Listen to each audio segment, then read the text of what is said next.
A lot to dissect, discuss, and some anger, I'm sure, from a variety of people, a variety of fan bases there. Not just the Eagles, because I think we all felt a little cheated towards the end of the game. It was a great game. No matter who you're rooting for, you want to see the game played out. You don't want to have a ticky-tack call. You don't want it to end on, take a couple of knees and then kick a field goal. It's like ending the game on a technicality there because there was a lot of back and forth, ebb and flow there.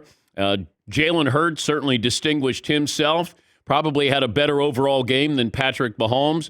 Mahomes had a great second half. Where was the Eagles' defense in the second half? They were confused in the second half. Eagles looked like they were dominating. The Hurts fumble may have changed everything, and it felt like when the Eagles went into halftime up 10, and I was going to say only up 10, and that's the way I felt. It was like you're only leading by 10, and you should be up 27-7.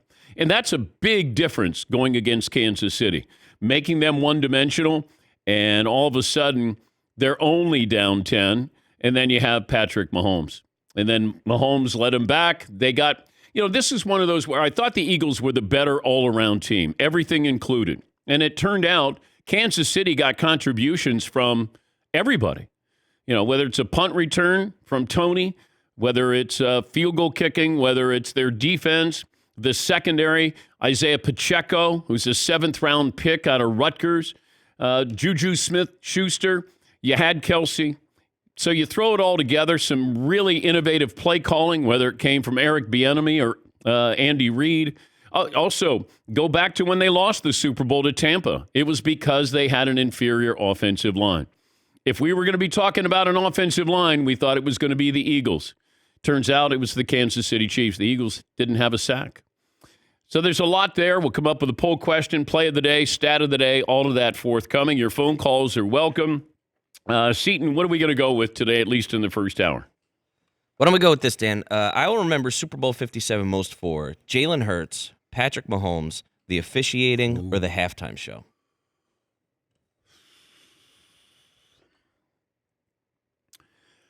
I'm going to remember because the officiating. There were a couple of things that stood out. There was a helmet-to-helmet early in the game against Devontae Smith that wasn't reviewed, wasn't even mentioned. Even by Greg Olson, who was doing, the analyst on the game. There was the Devontae Smith catch that, I had to have indisputable evidence to overturn it. And it was a catch on the field. And I thought that was the wrong call. Mike Pereira came on and said, look, I don't see anything there to overturn that. But they did. Then you had the hold on Bradberry. By the way, here's Bradberry, James Bradberry, after the game talking about the hold. I mean, that's not up for my judgment. I was hoping he would let it go, but of course, he's a ref. It was a big game. It was a hold, so they called it.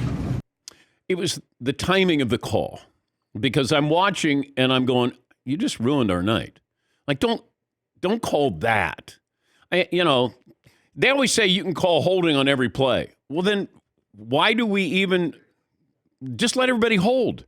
If they hold on every play, offense or defense, then who's, kidding who here? Yes, Eden. And part of my problem with that call is where it happened on the field. I mean, they were either at the line of scrimmage or behind the line of scrimmage, a spot on the field where they're allowed to have contact. They're allowed to get into each other's faces. They're allowed to all that. And then for that little tug, it just seemed so ridiculous. Well, plus the back judge was really far back calling that play. And I know you're supposed to call that in the first quarter, if you call it in the fourth quarter and vice versa. I understand that. It was just, I felt a little cheated towards the end. If Kansas City won, great. I didn't want them to win on something like that because it was a great game. It was fun. It'd be like a heavyweight fight, and then it's a low blow in the 14th round, and then they're going to call it. Like you didn't want to see something called on a technicality there. Yes. Yeah, Paulie. Yeah, that's exactly the way to put it. It felt like the night was ruined. But you know what else? When Greg Olson was reviewing and saying, oh, that wasn't really a hold with his left hand there, they were showing the replay multiple times from the wrong side. So that really exacerbates the narrative that it was a bad call, because if you saw it from the other side, Bradberry pulls his jersey pretty hard earlier in the play, just a beat earlier, and that's where the ref is on the other side, completely exposed and can see it really well. By the way, the field, you might want to put that down there too, Seton. We might remember, and this is a field that they had a problem with earlier in the season. And they spent like close to $1 million to replace it. And they said it was like a water park. You know, the guys had to change their I mean, this is the Super Bowl. It was embarrassing. But that was also something that was on display. This program brought to you by Mercedes, the Mercedes-Benz range of SUVs. Every member waiting to impress. Learn more at MBUSA.com. We'll get to phone calls coming up. Any other poll questions that we're considering today, Seton O'Connor? Yeah, we got a few other ones, but we're going to save them for later. Oh, okay. Yes, Todd. Is it such a no-brainer for Jerick McKinnon on that with a minute and a half left to fall down? I know it looks great at the end, but to not go in and take that 7-point lead and go down at the 1-yard line, hoping that you're going to get that field goal with just a few seconds. No, I thought it was smart because you could tell that the Eagles were trying to let him score. They knew what was at stake. Run the clock. Don't give them, Hurts just went down for a 75-yard drive. I don't want him to get the ball back. He's had an unbelievable game. I don't want to take a chance. And, the Chiefs' defense was bending. You just didn't want it to break in a situation like that. But I understood it. I understand the clock management there. Yes, I understand the clock management of it, too. But that was way too good of a game for it to end on a penalty, a garbage penalty call, kneeling on the ball 3 times and kicking a chip shot field goal. I get it. Situational football. That's what's great about the game. Yeah. Oh, my God, is that stupid? It felt like if you went to a concert and the artist or the band didn't play their biggest song in the encore. You're like, okay, here it comes. Born to Run. Wait, Springsteen didn't play Born to Run. You got to play Where the Streets Have No Name. What the heck is... Yeah. Come on. Yeah. Yeah, Paul. By the way, try being at home with your wife who's casual about football, and when Jerick McKinnon of the Chiefs is running in for the game-winning touchdown, he stops and slides at the 1-yard line. My wife goes, "What is he doing? What is he doing?" I'm like, "Well, here's the thing. You want to run the clock, and it's clock management. And there's an analyst up there who tells Andy Reid."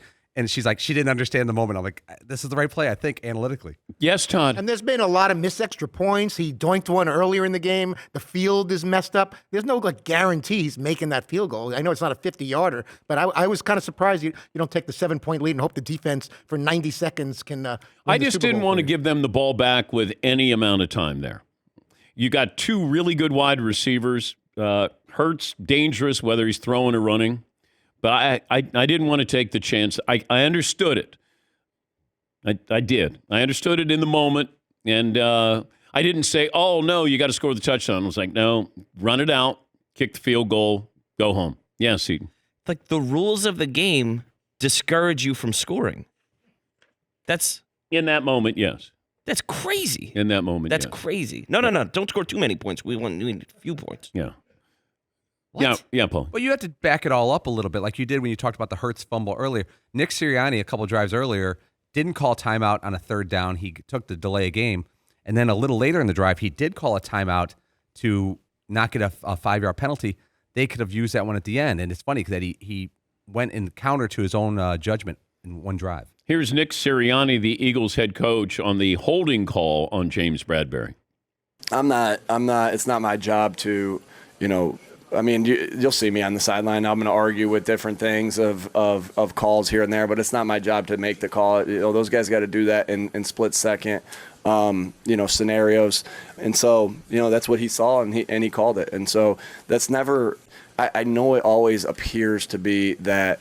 It's one call that makes it. It's not what it is, right? It's not what it is. There's so many plays that contribute to the end result of the game, and today they were better than we were. That's a very classy answer from Nick Sirianni. It is, but I still go back to you can call holding on every play. Well, then how do you decide what is holding and what's not, or what sort of is, or what sort of isn't? That's what I don't understand sometimes. And for the commissioner earlier in the week to say, hey, I thought the officiating was great.